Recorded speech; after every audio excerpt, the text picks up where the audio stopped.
She lets homeless feel and work for a day. 2 weeks later, she gets a strange phone call. Abby couldn't move her body. She was frozen with fear. She refused to believe that this was happening to her. But she needed to accept the truth. It was a bold move on her part to allow a felon to work at her restaurant. But the phone call, she just had put things in a new light.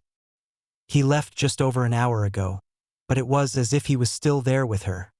The smell of his cologne still lingered in the shop, and chills ran up her spine. She was about to learn what exactly this man was capable of. Abby Smith had worked at her small Scandinavian restaurant for 5 years. She had put all her effort, time, and money into achieving her dream to own her own restaurant.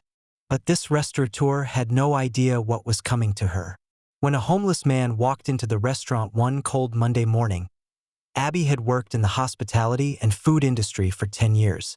She was no stranger to long, grueling hours, cliquey coworkers, and rude customers. That's why when she opened her own business, she knew it was for the best.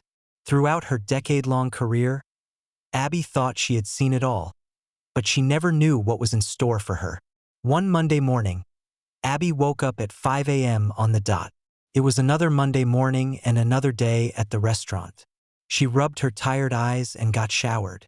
She thought it was just going to be another ordinary day, but she was so wrong. Abby arrived at work ready to start a busy day. She wiped down the surfaces, got the food ready, and opened up the front, ready to start the day. Then suddenly, a homeless man appeared and he walked into the restaurant.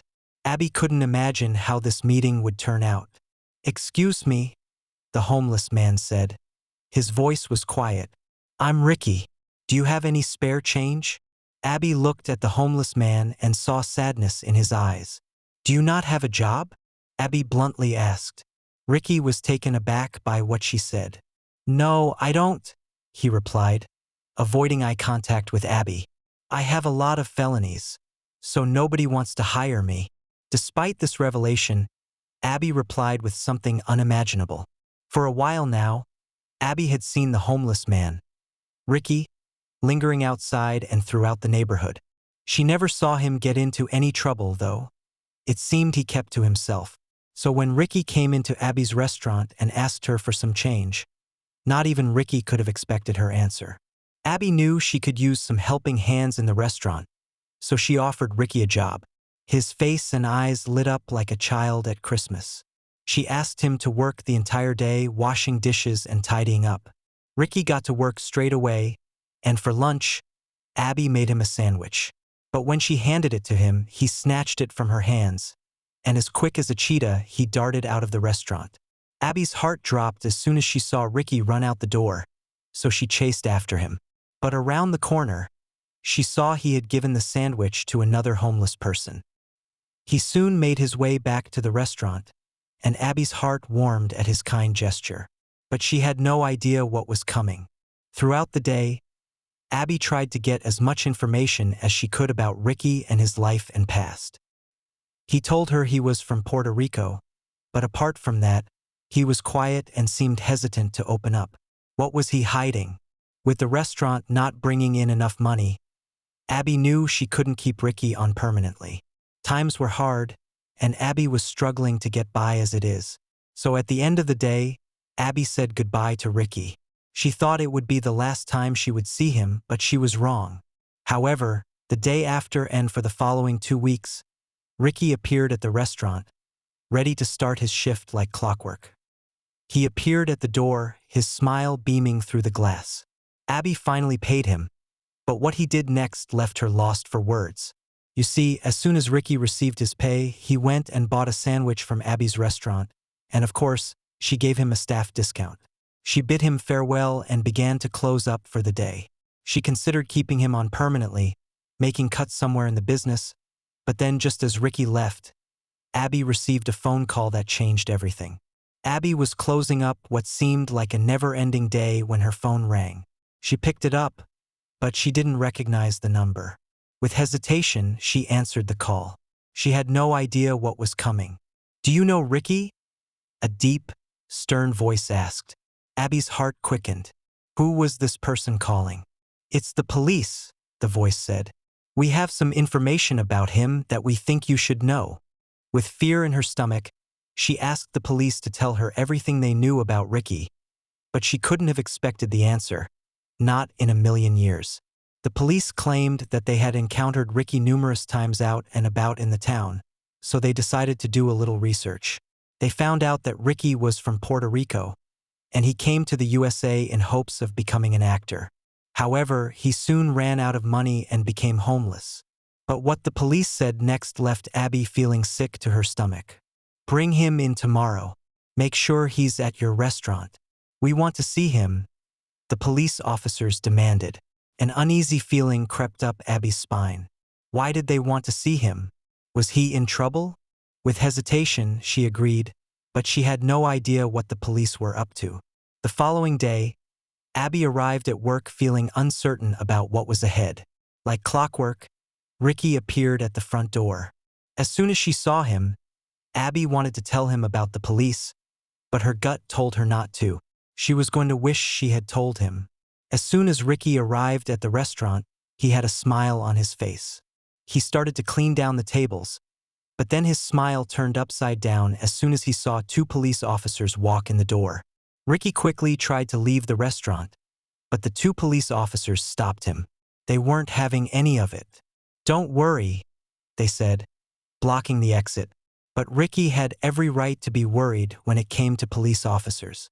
You see, 4 years ago, after failing to make it as an actor and burning through whatever cash he had left, Ricky ended up being homeless. He was well aware that cops could sometimes be the bad guys, so he made sure to stay as far away from them as possible. But Ricky had no idea what these two police officers were going to do to him. "Come with us now," they said while leading Ricky outside and into their cop car. Meanwhile, Abby looked out the window, feeling sick to her stomach, watching Ricky get forced into the car. What had she done? Had she made a huge mistake? In a couple of hours, all would be revealed, and it would leave Abby dropping to her knees. 2 hours passed, and Abby was on the edge of her seat, waiting to hear back from Ricky or the police officers. Thankfully, it had been a busy morning, but it was soon the afternoon, and she still hadn't heard anything. Then, as the clock struck 4:30 p.m., Abby saw somebody walk in the door, and she was lost for words. A clean-shaven man with nice clothes walked in and beamed at her. She couldn't place his face at first, but she'd know that smile anywhere. It was Ricky, but he looked completely different. The cops had taken Ricky to a hair salon and paid for a haircut for him. They also kicked him out in new clothes, but their acts of kindness didn't end there. The officers decided that all Ricky needed was a helping hand. He was a good man who just needed a little help to get out of his rut. The officers began looking for a decent job for Ricky and even helped with the paperwork to get him into a rental home in a nice neighborhood. But that wasn't all. The officers rallied the community to help, and soon people from all over were donating clothes, food, furniture, and other vital supplies to help get him started. As soon as the housing application went through, Ricky would have a real roof over his head and a real bed to sleep in. Ricky couldn't believe it. "I'm in shock," he said. "This has actually restored my faith in humanity, even if it was a hand up, not a handout." And even if they said he had already done most of the hard work getting his life together by looking for a job, the gesture was still enough to bring Ricky to tears. Life had been so hard and people had been so cold in the past. He had nearly lost all hope in humanity. For years of living on the streets had been rough for Ricky, but this new city was a new start, and he would do everything he could to pull himself out of homelessness. The kindness of strangers had been overwhelming, but would it be enough for him to finally have a new start? Officer Branson and his family had been saving all the donated items in their garage while they waited for Ricky's housing application to go through. "Now it's up to him," Officer Brantford said.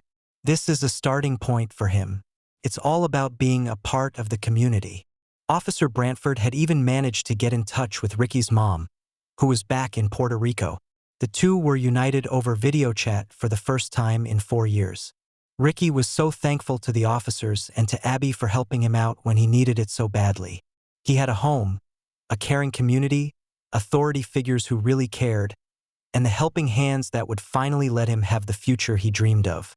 In order to protect the privacy of those depicted, some names, locations, and identifying characteristics have been changed and are products of the author's imagination. Any resemblances to actual events or places or persons living or dead are entirely coincidental.